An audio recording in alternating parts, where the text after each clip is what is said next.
Hey guys, I just finished the wordless side story, and honestly, I'm absolutely floored with both the performances and the writing. Shout out to Miss Tipton, she's still killing it as Uni, one of the best voice actresses in the cast in my opinion. Her performance in Wordless was A+, loved it. But today, I won't be talking specifically about that side story. Instead, I'm going to be asking a very simple question in respect to Nikke's contagonist, Syuen. Before I start though, I would like to warn you that this video contains spoilers for the story of Nikke, Goddess of Victory. So, for those of you who haven't caught up, I suggest you do so before watching this video. For those having difficulty progressing through the story and maybe need a little advice, I want to point you towards this particular Discord server, Doroti. It was originally a Nikke Union Discord, but grew significantly and is chock full of people who know every trick and tip to speedrun your progression, not only through Nikke, but games like Girls Frontline 2, Brown Dust 2, Blue Archive, Wuthering Wave, Star Rail, ZZZ. Lastly, there are people who play like every gacha out there. These guys know their stuff. If you have questions, they have answers. As for Nikke specifically, I invite any NA players who need a union to join. If you're interested in joining the guild, or you just want a fun social group to discuss games, anime, or you're just like me and just want to shitpost, feel free to stop in and say hi. Tell them Kittrick sent you, and that their waifus are trash. Okay, now that that's out of the way, don't forget to comment, like, and subscribe. Comment, like, and subscribe. Do it. Okay, let's start from the top, guys. Nikke is a harem gacha that made its place in the community on the marks of being well written with a wide cast of well-developed characters. At least for a game whose primary appeal is jiggling butts. Still, the opening chapter is universally praised as having evocative world building and establishing a compelling tone. It establishes that the plot will be bleak and the world unforgiving. Personally, I've always felt the writing was far from unimpeachable, but skillfully crafted with significant attention given to character development and emotional weight. Overall, the game really doesn't take itself too seriously. But when it does, it typically does so for a reason. And usually the payoff, in most cases, are satisfying. One aspect of Nikke's writing that I thought was well done is the introduction of the character Syuen, the short, snappy CEO of Missilis, a company that produces high-quality, specialized Nikke. Yeah, that's right. This one right here. I swear, she looks more like she's an unwilling participant in a child beauty pageant more than like, you know, the CEO of Anime Tesla. Okay, ignoring her design, I do think the writing team did a great job at creating a character who elicits a strong emotional response, like right off the bat. Like initially, she's just framed as another cold-hearted, self-righteous capitalist, more interested in public perspective and profits than, well, being a decent human being. I mean, yeah, a little heartless, but that's life, right? A CEO has to protect the bottom line of his company. Makes sense. It's just that she's quickly revealed to be a little more than heartless. Like, deplorable even. At least, well, to most people. Most decent people. Other people like her for, well, other reasons. Correction time. Hey, it's time for your punishment. Get back in your closets. Society has yet to accept your kind.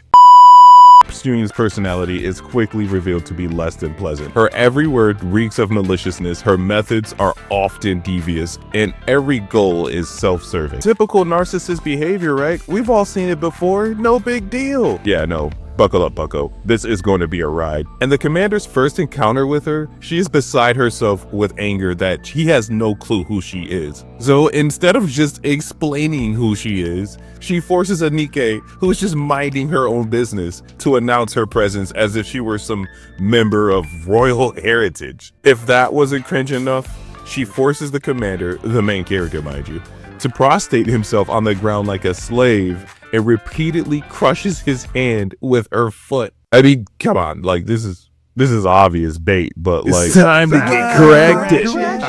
Someone's in trouble. Hey, you freaks, can I have like 5 minutes?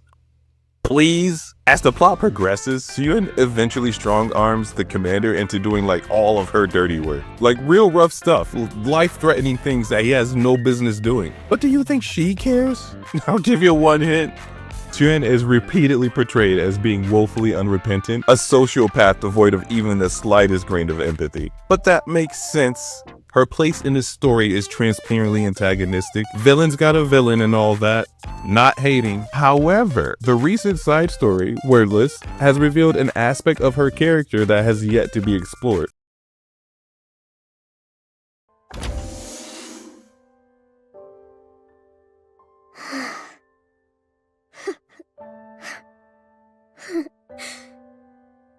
Just because things went wrong once, you think you can tell me what to do? Thank you for everything? You don't even have any memories. Talking about feelings without memories.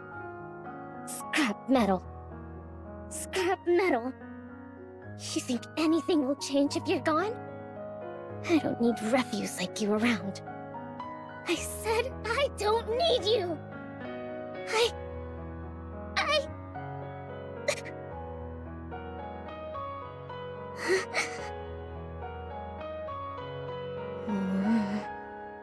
It's nothing. Just no good scrap. It left just like I told it to. That's all. That's all. Oh. My head hurts. It hurts. It hurts.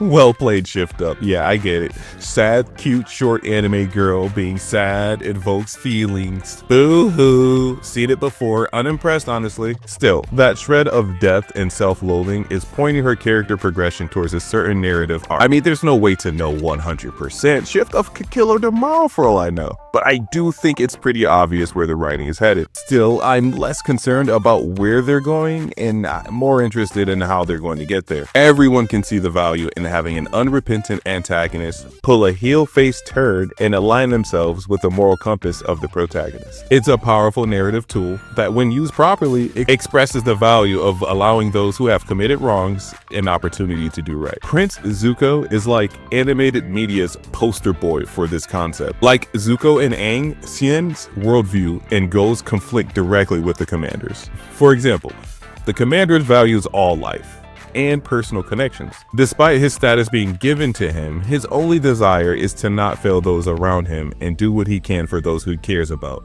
as ethically as possible, mind you. His worldview is established through his perspective of Nikkes. You see, in the arc, people view Nikke as soulless androids, second-class citizens. The commander feels that they should be treated with respect and valued like any other person. Syuen, on the other hand, values status, power, and recognition. She views those around her as mere tools, objects to be used to uplift herself. There's no personal accountability, and she views everyone as lesser beings who naturally owe her deference. She's a walking Napoleon complex. Did you not see how short she is?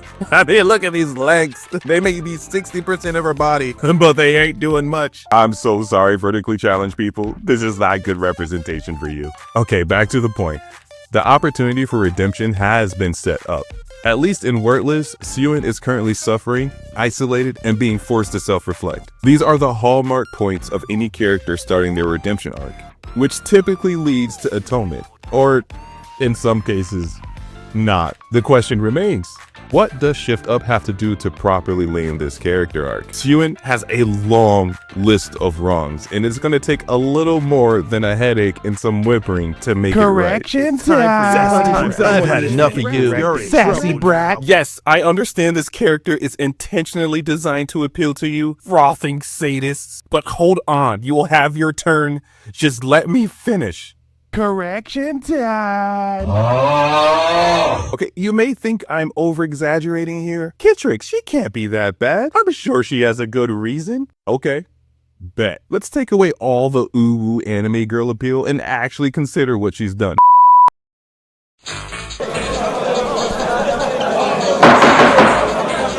Order in the court.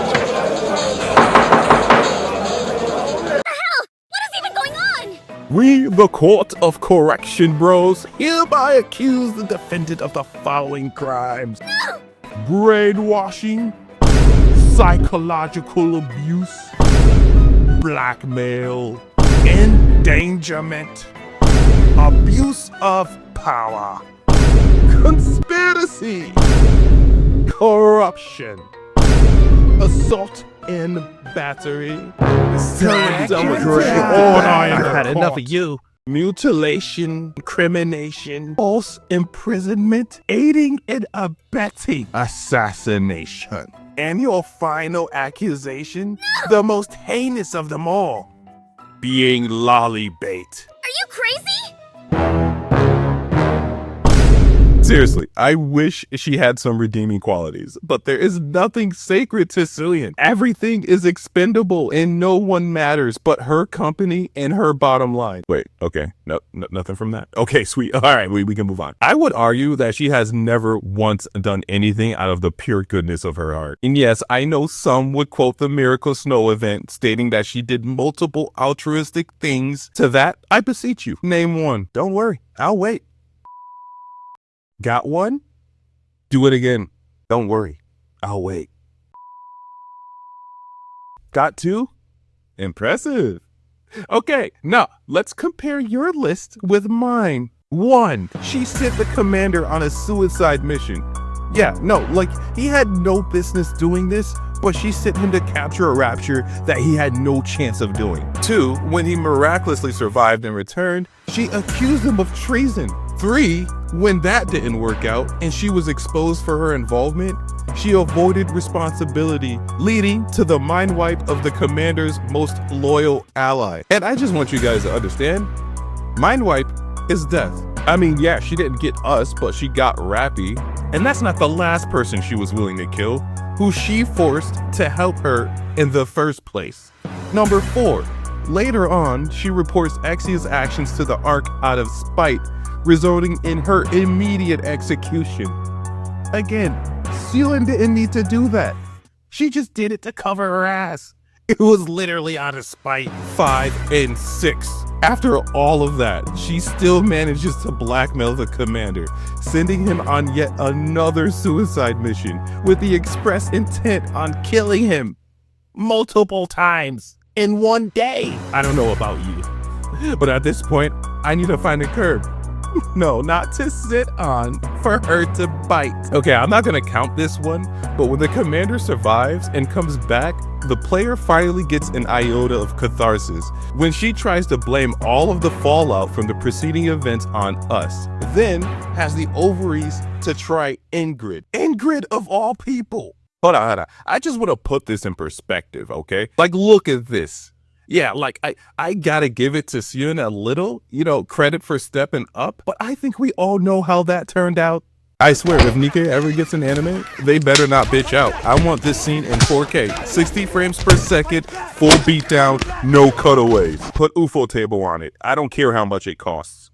Do it, you cowards. You won't. 7 and 8. Afterwards, when she's unable to convince the commander to hand over Rappy or the plot MacGuffin, she goes as far as to have her closest ally kill herself by smashing her head into a wall. And I just want you to know, this ally of hers, Mihara, is one of the leads of the wordless side story, and in which it's revealed that she is one of the Nikke whose development helped solidify Syuen's position as CEO. Nothing is sacred to this woman. She is beyond Hellspawn at this point. She's a fucking Cthulhu beast in the form of lollybait. Okay, this one deserves way more counts, but I'm just gonna leave it at 1. So Syuen cures her main squad, Matisse, from corruption. And instead of just letting things slide, she decides to sabotage the Ark by letting Raptors breach a nearby perimeter for a PR move. And just so you guys know, Raptors are like walking Terminators. Humans barely stand a chance, even with Nikkes fighting them. And Syuen let them near humanity's last bastion for a stock boost. 10. Obviously, this goes completely ass up. Lots of convenient plot things happen, and it's at this point that she finally gets a smidgen of comeuppance. She's attacked by Uni, who's lost her mind from all the emotional trauma that Syuen is directly responsible for. But even then, the little shit manages to wake up in time to blow up all the involved Nikkes that she hired. Dude, it is like murdering your own henchman, her genetic disposition, or what? Okay, I'm gonna stop there for now, or I'll be here all day, but I think you get the point. This little shit is written as comically evil, and not even in a funny way. She's beyond that, and people actually have the nerve to defend her. Common defenses for this character include things like, she's doing it for the Ark. No, she's not. Or, she's doing it because it's the only power she has in the Ark, and that makes it okay. How? Or my personal favorite, she loves Matisse. She's not all that horrible. No, she doesn't love Matisse. She loves the idea of them. They represent her power, her authority, and her skill. They are Missilis' figures of power in the arc. Therefore, they are her power. Yes, she called them her children at one point, but you people act like there's no such thing as horrible mothers. For example, when she sent them on a mission to defeat a powerful rapture, they faced a threat that even they felt was insurmountable. This resulted in a lower-ranked Nikke begging them to call for backup. This Nikke repeatedly pressed Matisse as to why they refused to ask for backup. Eventually, they did, not because they thought it would work, but to prove a point. When they called Syuen and told them that they needed backup or they would likely be defeated, what did Syuen say to her sweet, precious babies? Deal with it. And then hung up. Good job, Mom. Real proud of you. She clearly only cares about them as much as they can provide her social leverage. Once that expires, so does her interest and care. And no, I don't care how much good she did in Miracle Snow. Fact is, she didn't even intend for any of that good to happen. You don't get moral credit for being a good person accidentally. Your character is still shit, and that's the point. Okay, all right.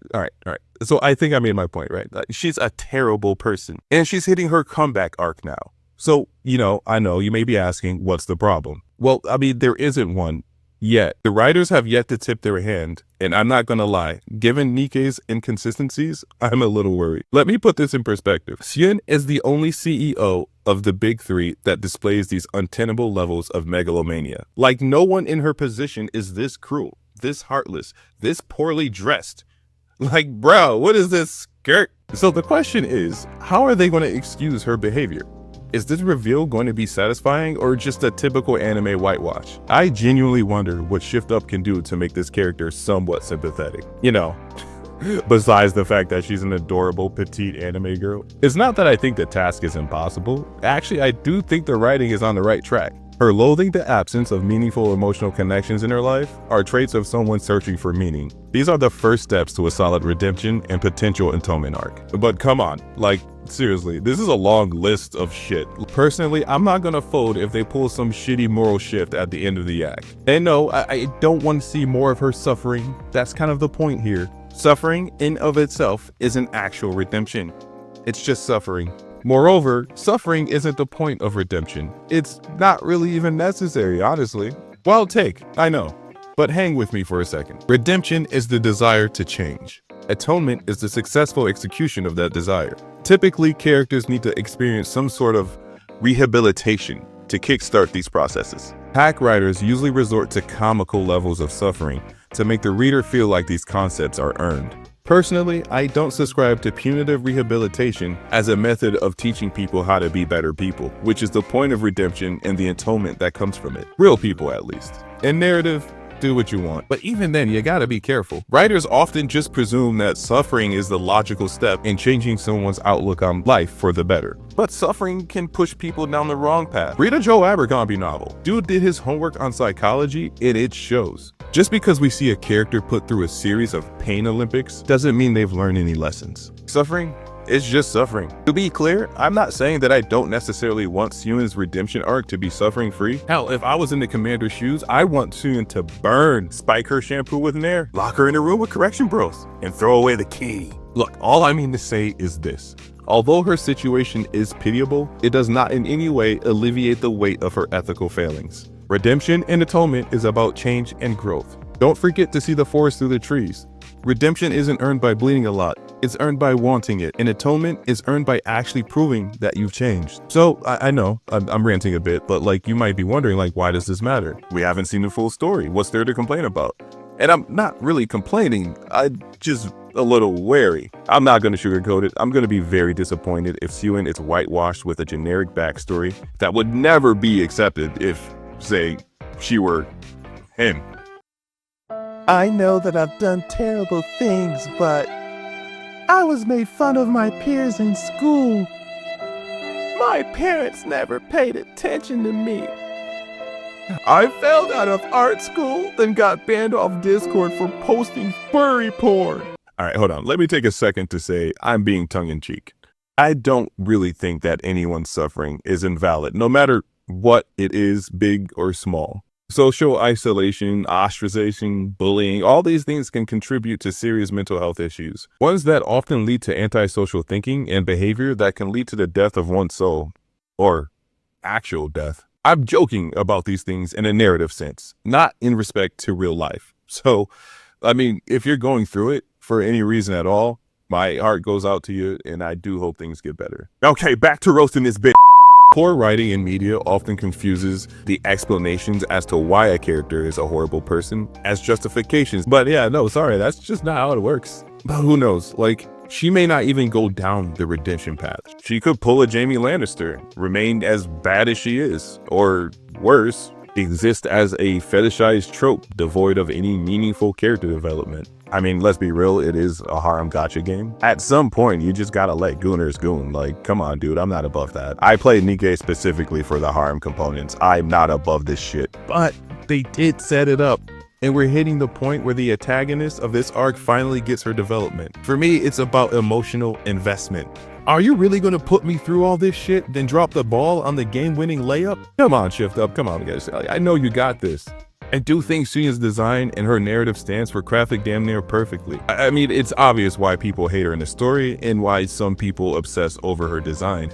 If for those wondering about the running joke throughout this video, yes, this is absolutely gooner bait to certain subsets of the anime community. I'm sorry if that offends certain sensitive sensibilities out there, but personally, I'm not scared of short anime cartoon girls or obsessed with what people like to do with JPEGs in their private time. I know half of the anime community likes to pretend that it's the worst crime against humanity to avoid certain allegations that typically lead to social suicide.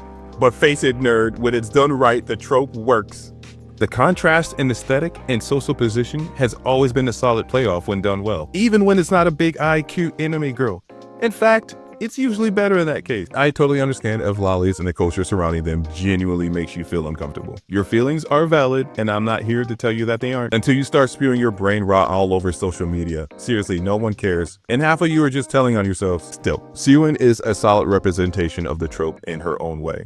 I don't want this character to become a failure. She's got the legs to make a proper heel face turn, but it's up to Shift Up to drag her crazy ass from the starting line over the finish. For those out there, like, what do you think? What do the writers need to do to accomplish true atonement, to hit the major leagues of the heel face turn? The question remains, is it even possible with this rap sheet? I know some of you are just giving her a pass, and we know why. For the rest of us, I guess we just gotta wait to see if Shift Up can cook with this one. All right, moral of the story, if we're gonna deal with sociopathic despots with the power to direct the course of human society at large, we had better at least be getting cat girls out of the deal. Hey yo, Elon, hop to it.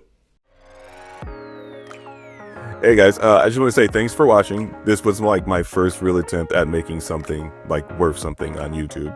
I really hope you liked it. My socials are attached. Follow, you know, do all that stuff. If you got a second, just click the buttons. I really hate asking, but apparently I have to. As you can see from my channel, I'm still trying to figure out my niche, my style, my voice as a tuber.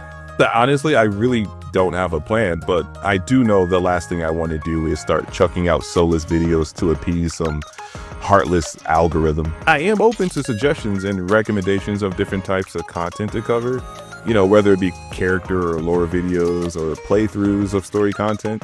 Honestly, those are my favorite, but I do understand why they're not as engaging. I'm going to try to mix it up. If there's anything you want to see more of, just let me know and I'll see if I can mold it to my vision, you know, make something of it. So once again, thanks for watching, and I hope to catch you on the next upload.